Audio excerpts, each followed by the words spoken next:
Good evening. I'm Tom. I'm a filmmaker, writer, and whale and dolphin conservation ambassador. We would like to share a whale perspective on climate change. Hi, I'm Ed, and I work at Whale and Dolphin Conservation on international policy. And tonight is a story of the ocean. And over the course of this evening, you'll be taken on a journey of wisdom, of art, and a journey of song. And it's these elements that can shift the dial if we want to tap into them, and we can reconnect with nature. We've got a QR code up on the screen there. That will be there on all of the slides throughout our section. And that will take you to our website, which will tell you about all of the events that Whale and Dolphin Conservation are doing over the course of the COP. Go there and have a look.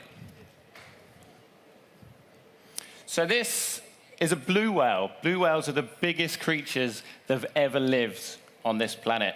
They can weigh 200 tons. That's the same as about 33 African elephants. It's massive. They can grow to 25 meters long. This stage is 14 meters across. Just imagine the size of that whale. One animal, much bigger than this stage, about a third bigger than this stage. Just absolutely incredible creatures. We've got some really big subwoofers today, so I'd like to ask you to close your eyes. Manny, this is the voice of a blue whale. Manny, thank you.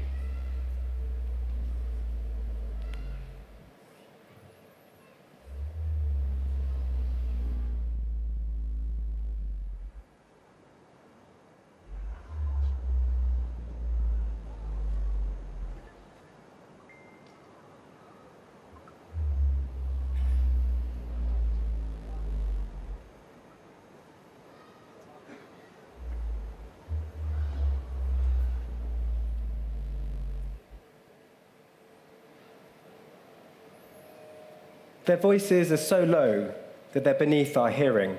We've changed this so that you can perceive their communication this evening. We used to think that blue whales were silent and solitary. Now we know they can communicate across entire oceans. There were blue whales living near here, in fact. Over 1,000 were once killed in the Gulf region alone. Think of that, 1,000 blue whales. So you might think, why are we here talking about whales and dolphins at a climate conference? Well, first, we want to take you back to 1965. This graph shows the number of whales that were being killed. As one population was wiped out and extracted, we moved on to others. We were relentless, hunting them to every corner of our global ocean, despite science showing us that extinctions were looming. And it's really hard not to see the parallel between this graph and our current situation with climate change. More whales being killed and emissions rising. And like now, we knew exactly what we needed to do, but we weren't doing it. For people who cared about whales, it was a terrible time. Many felt hopeless. This man is Dr. Roger Payne. He was one of those people, and he was my friend. Roger told me that back then, he was searching for something that would change how he felt about whales. He heard about a man who'd recorded their voices, and he and his wife Katie traveled to meet him. They were astonished when they listened. They studied the recordings and found that the whales were singing. They proved it. Roger and Katie shared the discovery with the world, giving others the chance to listen. Whale songs went viral. In my hand is a copy of National Geographic magazine. Inside it is a flexible disc with whale song pressed onto it. This was the biggest album pressing in the history of the music industry. It totally transformed how we saw whales. When people heard their beautiful voices, they cared more about the whales. Their recordings galvanized a shift in human culture, consciousness even. It helped activists to protest. It spurred governments into coordinated regulation. Industry changed too. Whalers became whale watchers. That's Roger's album there. I've got a copy on my wall at home. It's brilliant. Fully recommend buying that. So that's again the whale graph that we saw before. And with that shift in consciousness and culture and the whale song, that's what happened. How incredible. Whale populations stopped dying, and populations like humpbacks started to recover. The Save the Whale movement was the first great success story of environmentalism. Today, it's easy to take for granted that the whales were saved. Talking to Roger, most people thought this was absurd when he began. And yet, in a single human lifetime, perspectives and actions can change completely. So what of a whale lifetime? Could you please play the bowhead whale? You can close your eyes if you wish.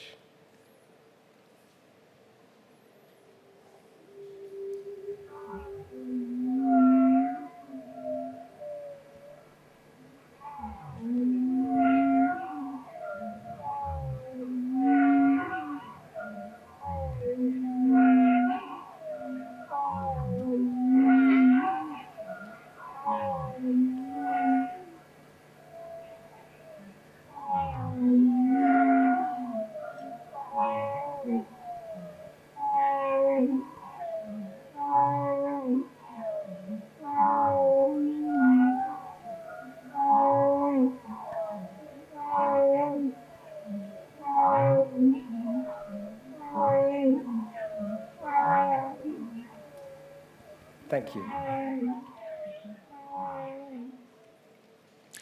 So this is the bowhead whale and her calf in the Arctic where they live. And that was the voice of one of them. And these bowhead whales are incredible. They can live for up to 200 years. 200 years. And that recording that we've just heard is actually quite old. And the whale that you just listened to could have been alive during the French Revolution. Think what one modern-day old bowhead whale might have seen. Living from the age of sail to nuclear submarines, their world, our world, has fundamentally changed. They remember a pristine ocean. We don't, but we really need to start imagining one. Think what's changed for us, too, in that time. We've learned that we can disturb our atmosphere with really terrifying consequences. Just look at the massive change around where we are on planet Earth here today in Dubai and what's changed with this landscape over the last 50 years. It's really impossible to imagine changes until they've happened, or what will change next. Few people, at least few in the industrialized north of Europe, where me and Ed are from, could have imagined what we have now learned about whales. For the last 7 years, I've traveled among whales and the people who study them, like Roger, to research my book, How to Speak Whale. We know whales experience menopause, that they care for the old and the disabled. They compose songs that change each year. They play games, blow bubble art. Some intentionally inebriate themselves. They pass our tests for self-consciousness and communication. They have mysterious fashions. Some orcas have a 3-month craze for wearing salmon as hats. Other killer whales have recently taught each other how to sink our sailing boats off Gibraltar. No one knows why. We don't know why they sing. We don't know why they breach. But we do know that these things are important to them. And we've also learned they hold great importance in climate. This is why we stand in front of you. The climate COPs haven't really featured the role of other animals until now. But we know that whales and other animals are playing a vital role in our ecosystems around the world, helping them to function and be resilient. A rainforest can't function without jaguars and toucans, and the ocean can't function without whales and dolphins. They circulate nutrients, in the ocean, bringing them up to the surface, where they stimulate phytoplankton, which is the base of the whole ocean food web, providing us with oxygen and helping to fix immense amounts of carbon into the ocean. And even when they die, because they're such huge animals, they're carbon-based life forms like we are, they sink to the bottom of the ocean, taking many tons of carbon to the depths, but they're also biodiversity oases. But climate change itself is impacting on whales and dolphins, and we've got a new report coming out on Friday this week that really charts what's happening with whales and dolphins from climate change. It's not happy reading, but they're part of their own solution. We need whales, we need dolphins, we need fish, we need elephants, we need wolves, we need all of the animals back in their ecosystems and doing their jobs. And we know that the science shows us that this will work. But it's the animals that will show us the way.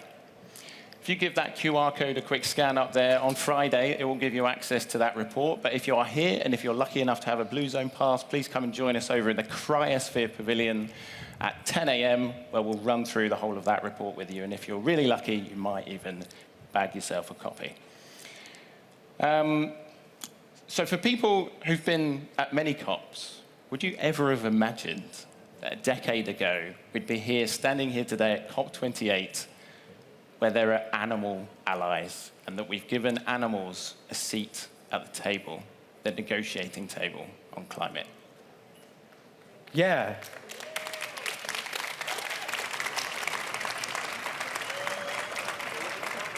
And I should add, before we get into the final part of this, that if you enjoyed those whale voices, the Emirates Literary Festival are allowing us to put on a 1-hour whale listening at the beach, where we'll go into much more detail about their lives and their importance in climate, and you can get tickets for this. They're free at the QR code above too. So to make unimaginable changes, like those with our relations to whales, happen, we must change our imagination. As whales and healthy ecosystems are vital in sustaining climate, so art and music support our capacity to imagine and enact change. It may seem hard to imagine in this concrete and controlled human landscape, but you are close to whales here. In fact, there's more than 20 species of cetacean right here in the Gulf region. That's a third of all of the kinds of whales and dolphins that we've got on the planet, and they're just over there. Tom and I went to the sea yesterday. We were very lucky to get away from here for a few hours. And we went to meet a local conservationist called Major Ali. And he studies the marine life, and he told us of orcas that come to these waters to hunt manatees. And we swam in those waters that we share with these incredible animals. And Major Ali and his team found over 500 species of plants, insects, reptiles, corals, and other animals in that small strip of coastline that he'd surveyed. Cetaceans are already climate migrants. Their movements indicate whole ecosystems are already being upended because we've burnt so much coal, oil, and gas. This is terrifying to me. This is a hot place. If we continue burning fossil fuels and it becomes hotter, it will be unsurvivable for us and the other animals. There is no air conditioning in the sea.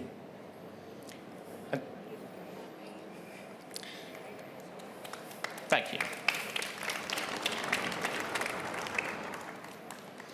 We've got some really extraordinary speakers and performers that we're lucky to share this stage with this evening. But before we welcome them on, we'd like to end with a moment of reflection. Roger Payne told me that the most important decision he'd made in his life was to listen more. The last time I saw him, a few months ago, just before he died, I asked him how to listen. This is what he said. You should listen attentively. You should listen silently. You should listen with nothing else to distract you. That's the way to listen. Beautiful.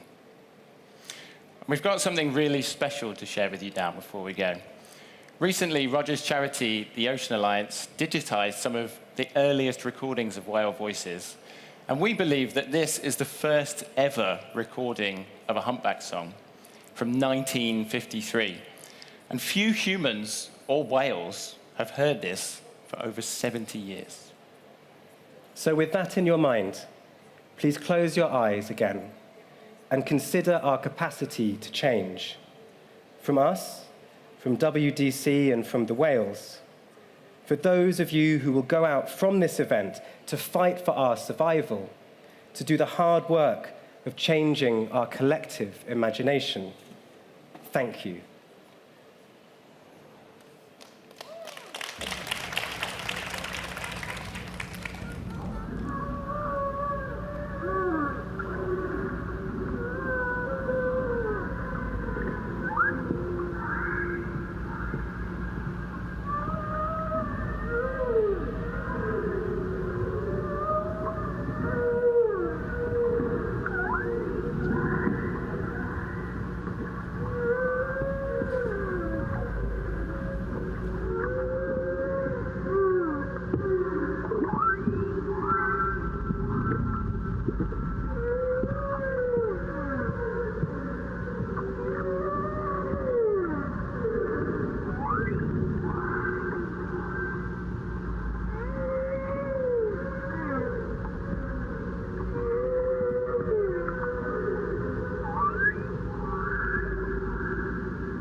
Thank you.